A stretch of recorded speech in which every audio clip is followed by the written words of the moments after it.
आता तर घेऊन येत तलवार, शत्रूवर गरजला, महाराष्ट्रात असा एकमेव राजा होऊन गेला. परमपवित्र या माझ्या मातृभूमीला नमस्कार. सन्माननीय व्यासपीठ, वंदनीय गुरुजन वर्गावर येथे जमलेल्या सर्व शिवभक्तांनो, माझे नाव दशरथ राहुल. मी 9वी ब मध्ये शिकतो. मी जे काय 2 शब्द बोलणार आहे ते तुम्ही शांत चित्ताने ऐकावे हीच माझी नम्र विनंती. मित्रांनो, 350 वर्षापूर्वी आपल्या महाराष्ट्र भूमीला एक कर्तृत्ववान वीर पुत्र मिळाला, ज्यानं स्वतःच्या पराक्रमानं, शौर्यानं, धाडसानं आणि जिद्दीनं होत्याचं नव्हतं आणि नव्हत्याचं होतं केलं. मुठभर मावळीच्या जोरावर आणि महाराष्ट्राच्या भूमीवर भगवा झेंडा फडकावला. त्यावेळी अनेक वर्गे सत्ता महाराष्ट्रात धुमाकूळ माजत होत्या. मुघलांच्या कधीत लाखो मराठा सैनिक खितपत पडले होते. स्त्रियांची आबरू लोटली जात होती. गोरगरिबाचे काय हाल चालले होते. शेतकऱ्याला कोणी काही नव्हतं. अशा परिस्थितीत महाराष्ट्राला हवा होता एक झंकार, जणू जगमागता पेटता अंगार, जणू जगमागता पेटता अंगार. अखेर ती वेळ आली. सह्याद्रीची गर्जना झाली. 19 फेब्रुवारी 1630 रोजी शिवनेरीवर तारा चमकला. दुजोच्या पोटी सिंह जन्मला. मानाचा मुजरा करतो ते शिवरायांना, ज्यांनी मराठी मातीत भगवा झेंडा रावला.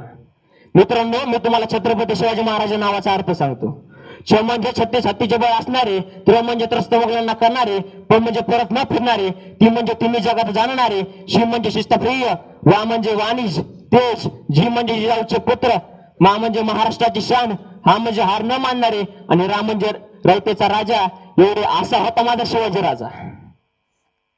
गेल्या कित्येक वर्षापासून अंधारात चाचपडणाऱ्या महाराष्ट्राच्या माथ्यावर जणू सूर्य किरण पसरू लागले.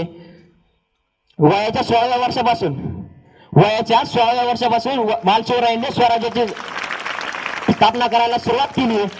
अत्यंत कमी वयात बालशिवरायांनी स्वराज्याची सूत्रे आपल्या हाती घ्यायला सुरुवात केली. मी एवढंच म्हणेल, जगणारे ते मावळे होते, जगवणारा तो महाराष्ट्र होता. स्वतःच्या कुटुंबाला विसरून रयतेची मायेप्रमाणे काळजी घेणारा फक्त माझा शिवबाच होता. छत्रपती शिवाजी महाराजांच्या पूर्वीही अनेक राजे जन्माला आले. छत्रपती शिवाजी महाराजांच्या नंतरही अनेक राजे उदयास आले. मात्र सर्वात जास्त आदर्श राजा म्हणून ओळखतात ते म्हणजे फक्त आणि फक्त छत्रपती शिवाजी महाराजांनाच. याचे कारण त्यांच्या स्वराज्याबद्दल असणारे प्रेम, निष्ठा, पराक्रम व निष्कलंक चारित्र्य. शेतकऱ्याच्या भाजीच्या देटाला हात लागता कामा नये असे म्हणून शेतकऱ्यावर जीवापाड प्रेम करणारे व परस्त्रीला आई समान मानणारे छत्रपती शिवाजी महाराज हे एकमेव प्रजादक्ष राजे होते. हवा वेगाने नव्हती तर हवेपेक्षाही जास्त त्यांचा वेग होता. अन्याय विरुद्ध लढण्याचा इरादा मात्र